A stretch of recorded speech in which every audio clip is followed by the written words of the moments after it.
A B C একত্রে একটি কাজ 15 দিনে শেষ করে, ওই কাজটি বি এবং সি একা একা করলে 30 দিনে এবং 40 দিনে শেষ করতে পারে। তাহলে এ একা ওই কাজ কত দিনে শেষ করবে সেটা আমাদেরকে বার করতে বলেছে। তো এখানে আমাদেরকে কী বলা আছে, প্রথম যদি আমরা লিখি তাহলে এ বি এবং সি একত্রে কাজ করে, মানে এ প্লাস বি প্লাস সি এটা কাজ করে একত্রে 15 দিনে। আবার বলা আছে বি একা সেই কাজ করে কত দিনে, 30 দিনে, এবং সি একা সেই কাজ করে 40 দিনে।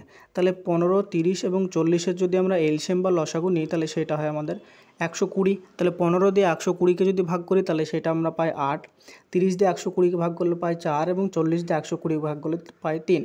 যে 8, 4 এবং 3টা পেলাম সেগুলো কি না, 3 যেটা পেলাম সেটা হচ্ছে সি এর এফিসিয়েন্সি, 4 যেটা পেলাম সেটা হচ্ছে বি এর এফিসিয়েন্সি, এবং এ প্লাস বি প্লাস সি এর টোটাল এফিসিয়েন্সি হচ্ছে 8। তাহলে বি এর এফিসিয়েন্সি যদি আমরা 4 পেয়েছি এবং সি এর এফিসিয়েন্সি 3 পেয়েছি, তাহলে দুজনের এফিসিয়েন্সি মিলে অর্থাৎ বি প্লাস সি এর এফিসিয়েন্সি হচ্ছে 7 ইউনিট।